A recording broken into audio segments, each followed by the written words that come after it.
everybody. Good morning and welcome to a fantastic new week. I hope you're all keeping very well and I hope all is well with you and yours. I'd like to first of all say thank you to all the people who have subscribed to my channel, made comments and shared as well. God bless you, and we look forward to breaking new fronts, new milestones by the mercies of God. So I remember a story a few years ago, and it happened to me, so it's not a fairy tale this time. I was maybe about just a year in my financial services career, and I took a document to my executive director at the time, Sola David-Borha. I'm sure that a lot of people in financial services would know of her. I took the document to her, and I was entry level. At the time in IBTC, we only got recruited entry level upwards. And so I took the document to her and I handed her the document. The document had to do with a loan approval of some sort. I was entry level, please remember. And I walked into her office with every form of respect and honor for this amazing legend I had heard of. You know, I had had the opportunity of encountering her from time to time. She took the document from me saying, "Hello, Davida. If you know anything about her, she's very calm. She has a very calm demeanor."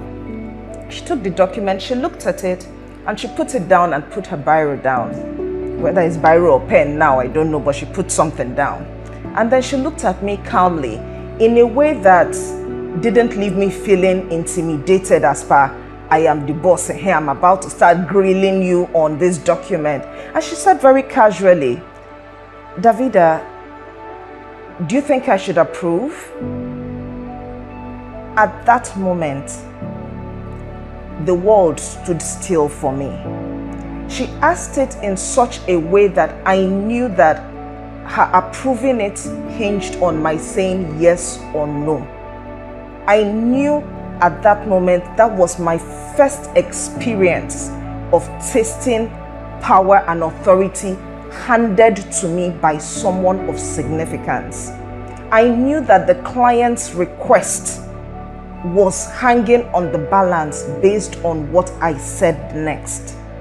I was humbled, I was honored, I was scared, all rolled into one. And she said it and she looked away and continued doing what she was doing. Not in a dismissive manner, but in a manner that gave me the courage, the ambience, the platform to feel free to share. And I told her, yes, I felt we should approve it. And she said, why? And I just explained as much as I knew. Remember, I was less than 1 year in private and investment banking. I wasn't the most experienced. I was a proper greenhorn, straight from NYSC. But I explained it best I could to her. And when I finished, she said, okay. She picked her pen, she signed it, gave it back to me and said, well done, Davida. And I collected it, I walked away. I'm sure I looked confident on the outside, but on my inside, I wondered, what just happened? You know, I felt powerful. It leaves me stunned. It leaves me lost for words. And this is over 15 years ago. And I remember that moment very, very vividly. So I'm sure you're wondering what today's conversation is about. Today we're looking at pushback leadership and push-up leadership. What I described there was push-up leadership. She was confident of herself. She knew.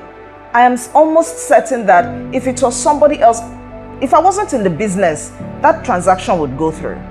But at that moment, she acceded her power to me because she was comfortable in who she was as a human, as a leader. She created the platform to push me up. Not in a manner that left me with bruises and scratches along the way, but she gave me a platform to let me know that my opinion, my decision counted. I mean, if they sold my entire village as at that time, don't know if we'll have that money to pay back. So that's how I feel very passionately about that. Now, in the course of career, our respective careers, you would also find pushback leadership. Pushback leadership is where you meet a leader or a line manager or a boss of some, and these are all interchangeable in case you're wondering, the analytics, they're all interchangeable, who would, their first position is to push back on every idea, is to bury you with analysis paralysis and dimensioning things left, right, and center, so that every conversation, every transaction feels like you have gone to battle and come out.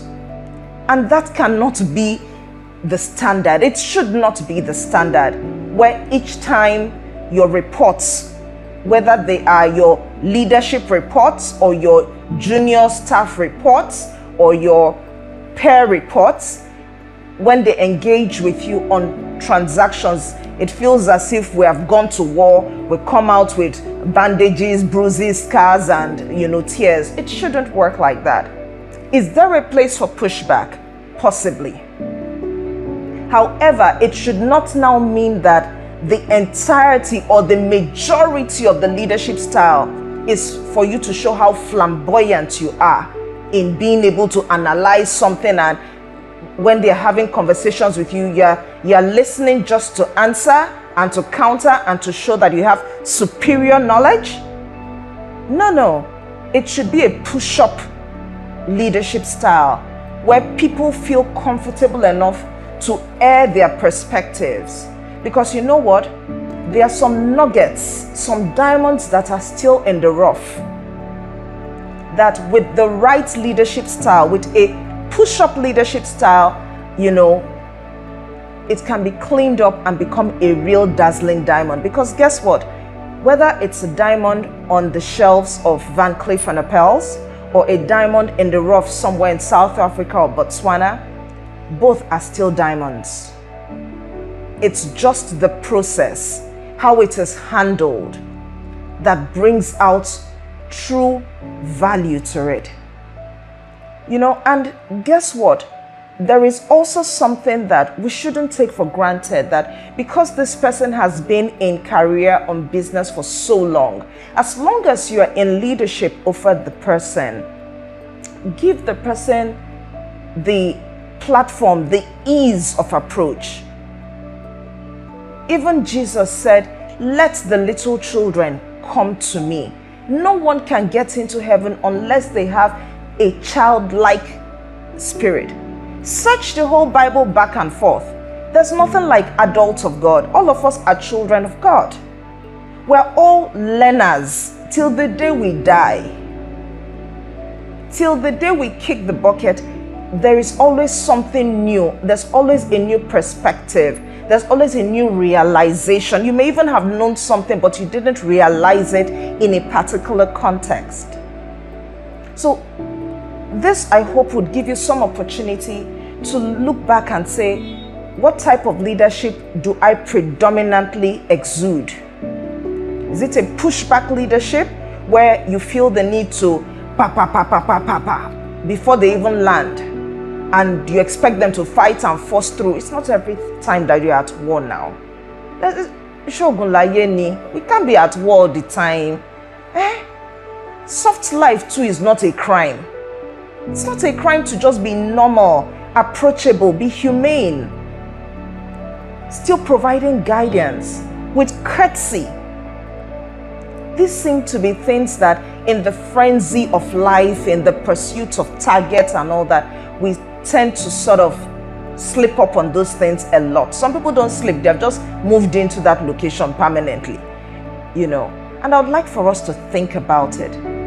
The true master of leadership is Jesus. And I would invite you to meet him so that he can give you that push-up. He is the master of push-up leadership. He has given all of us a platform.